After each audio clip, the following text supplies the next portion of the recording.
Part 4 Mughal साम्राज्य। मध्यकाल में किसी भी शासक के लिए भारतीय उपमहाद्वीप जैसे बड़े क्षेत्र पर जहां लोगों एवं संस्कृतियों में इतनी अधिक विविधताएं हों, शासन कर पाना अत्यंत ही कठिन कार्य था। अपने पूर्ववर्तियों के विपरीत मुगलों ने एक साम्राज्य की स्थापना की और वे कार्य पूरा किया जो अब तक केवल छोटी अवधियों के लिए ही संभव जान पड़ता है।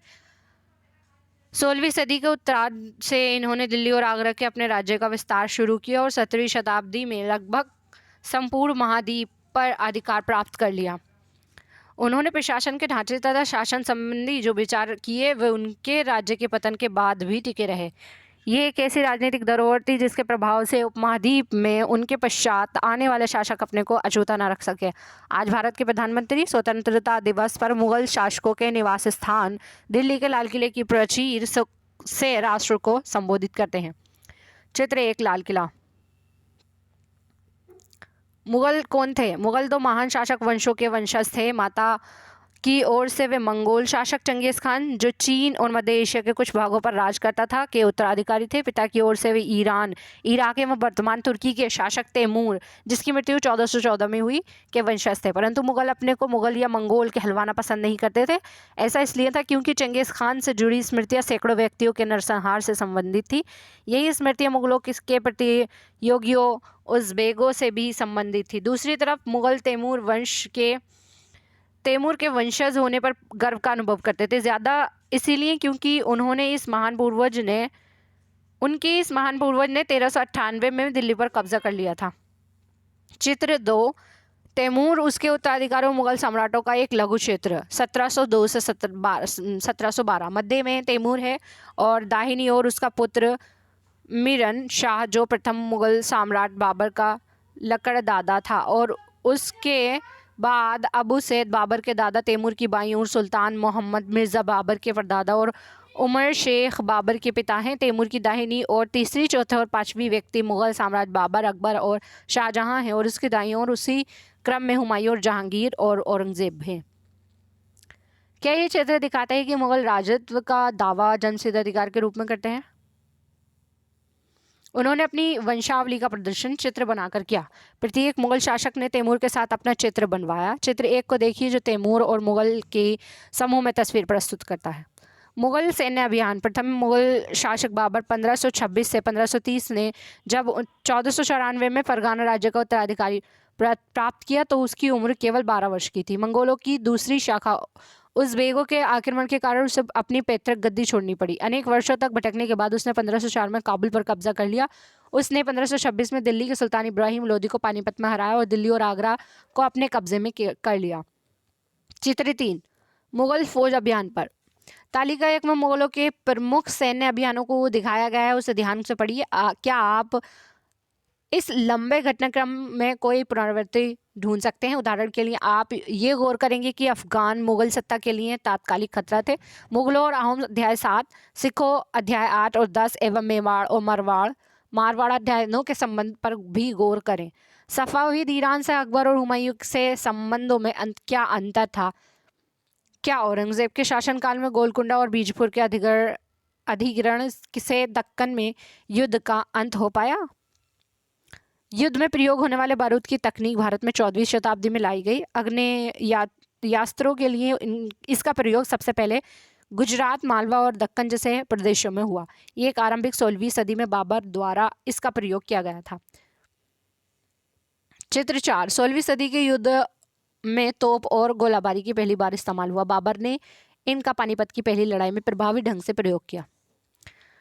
तालिका 1 मुगल सम्राट प्रमुख अभियान और घटनाएं। बाबर 1526 से 1530 ने 1526 में पानीपत के मैदान में इब्राहिम लोदी एवं उसके अफगान समर्थकों को हराया। 1527 में खनुवा में राणा सांगा राजपूत राजाओं और उनके समर्थकों को हराया। 1528 में चंदेरी में राजपूतों को हराया। अपनी मृत्यु से पहले दिल्ली और आगरा में मुगल नियंत्रण स्थापित किया।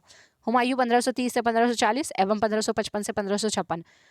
एक हुमायूं ने अपने पिता की वसीयत के अनुसार जायदाद का बंटवारा किया। प्रत्येक भाई को एक एक प्रांत मिला। उसके भाई मिर्जा कामरान की महत्वाकांक्षाओं के कारण हुमायूं अपने अफगान प्रतिद्वंदियों के सामने फीका पड़ गया। शेर खान ने हुमायूं को 2 बार हराया, 1539 में चौसा में और 1540 में कन्नौज में। इन पराजयों ने उसे ईरान की ओर भागने को बाध्य किया। नंबर 2, ईरान में हुमायूं ने सफाविद शाह की मदद ली। उसने 1555 में दिल्ली की ओर पुनः कब्जा कर लिया, परंतु उससे अगले वर्ष इस इमारत में एक दुर्घटना से उसकी मृत्यु हो गई। अकबर 1556 से 1605, 13 वर्ष की अल्पायु में अकबर सम्राट बना। उसके शासनकाल को 3 अवधियों में विभाजित किया जा सकता है। नंबर 1, 1556 और 1570 के मध्य अकबर अपने संरक्षक बैरम खान और अपने घरेलू कर्मचारियों से स्वतंत्र हो गया। उसने सूरी और अन्य अफगानों, निकटवर्ती राज्यों मालवा और गोंडवाना तथा अपने सौतेले भाई मिर्जा हाकिम और उज़बेगों के विद्रोह को दबाने के लिए सैन्य अभियान चलाए। 1568 में सिसोदियों की राजधानी चित्तौड़ और 1569 में रणथंभौर पर कब्जा कर लिया गया।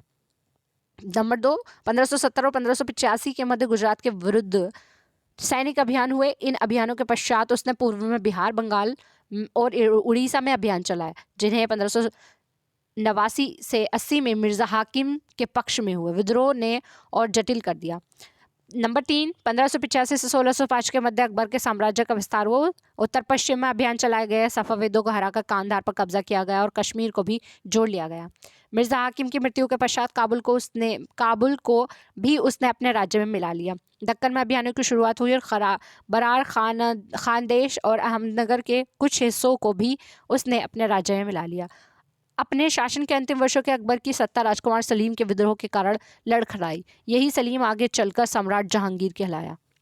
जहांगीर 1605 से 1627, जहांगीर ने अकबर के सैन्य अभियानों को आगे बढ़ाया। मेवाड़ के सिसोदिया शासक अमर सिंह ने मुगलों की सेवा स्वीकार की। इसके बाद सिखों, अहोमों और अहमदनगर के खिलाफ अभियान चलाए गए, जो पूर्णतः सफल नहीं हुए। जहांगीर के शासन के अंतिम वर्षों में राजकुमार खुर्रम, जो बाद में सम्राट शाहजहां कहलाया, ने विद्रोह किया। जहांगीर की पत्नी नूरजहां ने शाहजहां को हाशिए पर धकेलने के प्रयास किए, जो असफल रहे। शाहजहां 1627 से 1658, दक्कन में शाहजहां के अभियान जारी रहे। अफगान अभिजात खान जहां लोदी ने विद्रोह किया और वे पराजित हुआ। अहमदनगर के विरुद्ध अभियान हुआ, जिसमें बुंदेलों की हार हुई और ओरछा पर कब्जा कर लिया गया। उत्तर पश्चिम में बल्ख पर कब्जा करने के लिए उज़बेगों के विरुद्ध अभियान हुआ, जो असफल रहा। परिणाम स्वरूप कांधार सफाविदों के हाथ में चला गया। 1632 में अंततः अहमदनगर को मुगलों के राज्य में मिला लिया गया और बीजापुर की सेनाओं ने सुलह के लिए निवेदन किया। 1657 से 58 में शाहजहां के पुत्रों के बीच उत्तराधिकारी को लेकर झगड़ा शुरू हो गया। इसमें औरंगजेब की विजय हुई और दूसरा दारा शिकोह समेत उसके तीनों भाइयों को मौत के घाट उतार दिया गया। शाहजहां को उसके शेष जिंदगी के लिए आगरा में कैद कर दिया गया। औरंगजेब 1658 से 1707, नंबर 1, 1663 में उत्तर पूर्व में अहोमों को पराजय हुई, परंतु उन्होंने 1680 में पुनः विद्रोह कर दिया। उत्तर पश्चिम में यूसुफजई और सिखों के विरुद्ध अभियानों की अस्थायी सफलता मिली। मारवाड़ के राठौड़ राजपूतों ने मुगलों के खिलाफ विद्रोह किया। इसका कारण था कि उनकी आंतरिक राजनीति और उत्तराधिकारी के मसलों में मुगल का हस्तक्षेप। मराठा सरदार शिवजी के विरुद्ध मुगल अभियान प्रारंभ में सफल रहे, परंतु औरंगजेब ने शिवजी का अपमान किया और शिवाजी आगरा स्थित मुगल कैद खाने से भाग निकले। उन्होंने अपने को स्वतंत्र शासक घोषित करने के पश्चात मुगलों के विरुद्ध पुनः अभियान चलाए। राजकुमार अकबर ने औरंगजेब के विरुद्ध विद्रोह किया, जिसमें उसे मराठों और दक्कन की सल्तनत का सहयोग मिला। अंततः वे सफाविद ईरान भाग गया। नंबर 2, अकबर के विद्रोह के पश्चात औरंगजेब ने दक्कन के शासकों के विरुद्ध सेनाएं भेजी। 1685 में बीजापुर और 1687 में गोलकुंडा को मुगलों ने अपने राज्य में मिला लिया। 1698 में औरंगजेब ने दक्कन में मराठों को छापामार पद्धति का उपयोग कर रहे थे के विरुद्ध अभियान का प्रबंध स्वयं किया। औरंगजेब को उत्तर भारत में सिखों, जाटों, सतनामियों, उत्तर पूर्व में अहोमों और दक्कन में मराठों के विद्रोह का सामना करना पड़ा। उसकी मृत्यु के पश्चात उत्तराधिकारी के लिए युद्ध शुरू हो गया। मानचित्र 1, अकबर का शासन 1605। उत्तराधिकार की मुगल परंपराएं। मुगल ज्येष्ठ अधिकार के नियम में विश्वास नहीं करते थे, जिसमें ज्येष्ठ पुत्र अपने पिता के राज्य का उत्तराधिकारी होता था। इसके विपरीत उत्तराधिकार में वे सहदायात की मुगल और तैमूर वंशों की प्रथा को अपनाते थे, जिसमें उत्तराधिकारी का विभाजन समस्त पुत्रों में कर दिया जाता था। तालिका 1 में दिए गए रंगीन उदाहरण को पढ़िए और मुगल राजकुमारों के विद्रोह से जुड़े प्रमाणों पर गौर कीजिए। आपके अनुसार उत्तराधिकार का कौन सा तरीका सही था, ज्येष्ठ अधिकारी या सहदायाद? राजपूतों के साथ मुगलों की शादियाँ। जहांगीर की मां कछवा की राजकुमारी थी। वे अंबर वर्तमान में जयपुर के राजपूत शासक की पुत्री थी। शाहजहां की मां एक राठौर राजकुमारी थी। वे मारवाड़ जोधपुर के राजपूत शासक की पुत्री थी। मुगलों के अन्य शासकों के साथ संबंध, तालिका 1 को फिर से देखें। आप पाएंगे कि मुगलों ने उन शासकों के विरुद्ध लगातार अभियान किए जिन्होंने उनकी सत्ता को स्वीकार करने से इनकार कर दिया गया। जब मुगल शक्तिशाली हो गए तो अन्य कई शासकों ने स्वेच्छा से उनकी सत्ता स्वीकार कर ली। राजपूत इसका एक अच्छा उदाहरण है। अनेक मुगल घराने में अपनी पुत्रियों के विवाह करके उच्च पद प्राप्त किए, परंतु कईयों ने विरोध भी किया। मेवाड़ के सिसोदिया राजपूत लंबे समय तक मुगलों की सत्ता के स्वीकार करने से इनकार करते रहे, परंतु जब वे हारे तो मुगलों ने उनके साथ सम्माननीय व्यवहार किया और उन्हें उनकी जागीरें वतन जागीर के रूप में वापस कर दी। पराजित करने परंतु अपमानित न करने के बीच सावधानी से बनाए गए संतुलन की वजह से मुगल भारत के अनेक शासकों और सरदारों पर अपना प्रभाव बढ़ा पाए, परंतु इस संतुलन को हमेशा बरकरार रखना कठिन था। एक बार फिर तालिका 1 देखें। गौर करें कि जब शिवाजी मुगल सत्ता स्वीकार करने आए तो औरंगजेब ने उनका अपमान किया। इस अपमान का क्या परिणाम हुआ? मनसबदार और जागीरदार, जैसे जैसे साम्राज्य में विभिन्न क्षेत्र सम्मिलित होते गए वैसे वैसे मुगलों ने तरह तरह के सामाजिक समूह के सदस्यों को प्रशासन में नियुक्त करना आरंभ किया। शुरू में वे ज़्यादातर सरदार तुरानी थे, लेकिन अब इस छोटे समूह के साथ साथ उन्होंने शासक वर्ग में ईरानियों, भारतीयों, मुसलमानों, अफगानों, राजपूतों, मराठों और अन्य समूह को सम्मिलित किया। मुगलों की सेवा में आने वाले नौकरशाह मनसबदार कहलाए। मनसबदार शब्द का प्रयोग ऐसे व्यक्तियों के लिए होता है जिन्हें कोई मनसब यानी कोई सरकारी हैसियत अथवा पद मिलता था। वे मुगलों द्वारा चलाई गई श्रेणी व्यवस्था थी जिसके जरिए 1 पद, 2 वेतन एवं 3 सैन्य उत्तरदायित्व निर्धारित किए जाते थे। पद और वेतन का निर्धारण जात की संख्या पर निर्भर था। जात की संख्या जितनी अधिक होती थी, दरबार में अभिजात की प्रतिष्ठा उतनी ही बढ़ जाती थी और उसका वेतन भी उतना ही अधिक होता था। जात की श्रेणियां। 5000 जात वाले अभिजातों का दर्जा 1000 जात वाले अभिजातों से ऊंचा था। अकबर के शासनकाल में 29 से ऐसे मनसबदार थे जो 5000 जात की पदवी के थे। औरंगजेब के शासनकाल तक ऐसे मनसबदारों की संख्या 79 हो गई। क्या इसका अर्थ ये हुआ कि राज्य का खर्चा बढ़ गया? जो सैन्य उत्तरदायित्व मनसबदारों को सौंपे जाते थे उन्हीं के अनुसार उन्हें घुड़सवार रखने पड़ते थे। मनसबदार अपने सवारों के निरीक्षण के लिए जाते थे। वे अपने सैनिकों के घोड़ों को दगवाते थे एवं सैनिकों का पंजीकरण करवाते थे। इन कार्यवाहियों के बाद ही उन्हें सैनिकों को वेतन देने के लिए धन मिलता था। मनसबदार अपना वेतन राजस्व एकत्रित करने वाले भूमि के रूप में पाते थे जिन्हें जागीर कहते थे और जो तकरीबन इक्ताओं के समान थी, परंतु मनसबदार मुक्तियों से भिन्न अपने जागीरों पर नहीं रहते थे और ना ही उन पर प्रशासन करते थे। उनके पास अपनी जागीर से केवल राजस्व एकत्रित करने का अधिकार था। ये राजस्व नौकर उनके लिए एकत्रित करते थे, जबकि ये स्वयं देश के किसी अन्य भाग में सवारत रहते थे। अकबर के शासनकाल में इन जागीरों का सावधानी पूर्वक आकलन किया जाता था ताकि इनका राजस्व मनसबदारों के वेतन के तकरीबन बराबर रहे। औरंगजेब के शासन काल तक पहुंचते पहुंचते स्थिति बदल गई। अब प्राप्त राजस्व मनसबदार के वेतन से बहुत कम था। मनसबदार की संख्या में भी अत्यधिक वृद्धि हुई, जिसके कारण उन्हें जागीर मिलने से पहले एक लंबा इंतजार करना पड़ता था। इन सभी कारणों से जागीर की संख्या में कमी हो गई। फलस्वरूप कई जागीरदार जागीर रहने पर ये कोशिश करते थे कि वे जितना राजस्व वसूल कर लें। अपने शासनकाल के अंतिम वर्षों में औरंगजेब इन परिवर्तनों पर नियंत्रण नहीं रख पाया। इस कारण किसानों को अत्यधिक मुसीबतों का सामना करना पड़ा। चित्र 5, अपने सवारों के साथ एक मनसबदार अभियान। चित्र 6 शाहजहां के राजकाल के एक लघु चित्र के ब्यौरे जहांगीर के समय के भ्रष्टाचार को दिखाया गया है। एक भ्रष्ट अफसर रिश्वत लेते हुए 2 एक कर अधिकारी गरीब किसान को सजा देते हुए। जब्त और जमींदार। मुगलों की आमदनी का प्रमुख साधन किसानों की उपज से मिलने वाला राजस्व था। अधिकतर स्थानों पर किसान ग्रामीण कुलीन यानी कि मुखिया या स्थानीय सरदारों के माध्यम से राजस्व देते थे। समस्त मध्यस्थों के लिए, चाहे वे स्थानीय ग्राम के मुखिया हों या फिर शक्तिशाली सरदार हों, मुगल एक ही शब्द जमींदार का प्रयोग करते थे। अकबर के राजस्व मंत्री टोडरमल ने 10 साल 1570 से 1580 की कालावधि के लिए कृषि की पैदावार कीमतों और कृषि भूमि का सावधानीपूर्वक सर्वेक्षण किया। इन आंकड़ों के आधार पर प्रत्येक फसल पर नकद के रूप में कर राजस्व निश्चित कर दिया गया। प्रत्येक सूबे प्रांत को राजस्व मंडलों में बांटा गया और प्रत्येक की हर फसल के लिए राजस्व दर की अलग सूची बनाई गई। राजस्व प्राप्त करने की इस व्यवस्था को जब्त कहा जाता था। ये व्यवस्था उन स्थानों पर प्रचलित थी जहां मुगल प्रशासनिक अधिकारी भूमि का निरीक्षण करते थे और सावधानीपूर्वक उनका हिसाब रख सकते थे। ऐसा निरीक्षण गुजरात और बंगाल जैसे प्रांतों में संभव नहीं हो पाया। कुछ क्षेत्रों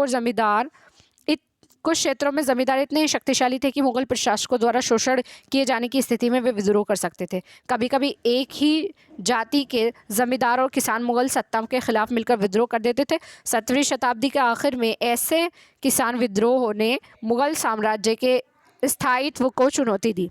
अकबरनामा और आईने अकबरी। अकबर ने अपनी करीबी मित्र और दरबारी अबुल फजल को आदेश दिया कि वे उसके शासनकाल का इतिहास लिखे। अबुल फजल ने ये इतिहास 3 जिल्दों में लिखा और इसका शीर्षक है अकबरनामा। पहली जिल्द में अकबर के पूर्वजों का बयान है और दूसरी अकबर की शासनकाल की घटनाओं का विवरण देती है। तीसरी जिल्द आईने अकबरी है। इसमें अकबर के प्रशासन, घराने, सेना, राजस्व और साम्राज्य के भूगोल का ब्यौरा मिलता है। इसमें समकालीन भारत के लोगों की परंपराओं और संस्कृतियों का भी विस्तृत वर्णन है। आईने अकबरी का सबसे रोचक आयाम है विविध प्रकार की चीज़ों, फसलों, पैदावार, कीमतों, मजदूरी और राजस्व का सांख्यिकी विवरण। चित्र 7। अबुल फजल से अकबरनामा लेते हुए अकबर। अकबर की नीतियाँ नज़दीकी से एक नज़र। प्रशासन के मुख्य अभिलक्षण अकबर ने निर्धारित किए थे और इनका विस्तृत वर्णन अबुल फजल की अकबरनामा विशेषकर आईने अकबरी में मिलता है। अबुल फजल के अनुसार साम्राज्य कई प्रांतों में बटा हुआ था जिन्हें सूबा कहा जाता था। सूबों के प्रशासन सूबेदार कहलाते थे जो राजनीतिक तथा सैनिक दोनों प्रकार के कार्यों का निर्वाह करते थे। प्रत्येक प्रांत में एक वित्तीय अधिकारी भी होता था जो दीवान कहलाता था। कानून व्यवस्था बनाए रखने के लिए सूबेदारों को अन्य अफसरों का सहयोग प्राप्त था, जैसे कि बख्शी, सैनिक वेतन अधिकारी, सदा, धार्मिक और धर्मार्थ किए जाने वाले कार्यों का मंत्री, फौजदार, सेना नायक और कोतवाल नगर का पुलिस अधिकारी का। जहांगीर के दरबार पर नूरजहां का प्रभाव। मेहरुन्निसा ने 1611 में जहांगीर से विवाह कर लिया था। उसे नूरजहां का खिताब मिला। नूरजहां हमेशा जहांगीर के प्रति अत्यधिक वफादार रही और उसके समय समय पर सहयोग देती रही। नूरजहां के सम्मान में जहांगीर ने चांदी के सिक्के जारी किए जिनमें एक और उसके स्वयं के खिताब उत्कीर्ण थे और दूसरी ओर ये वाक्य रानी बेगम नूरजहां के नाम से गढ़ा हुआ था। चित्र 8। नूरजहां का फरमान।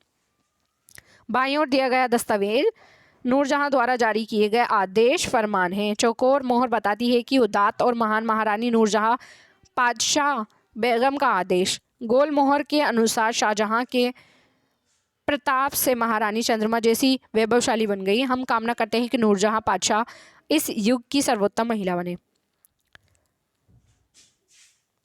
अकबर के अभिजात बड़ी सेनाओं का संचालन करते थे और बड़ी मात्रा में वे राजस्व खर्च कर सकते थे।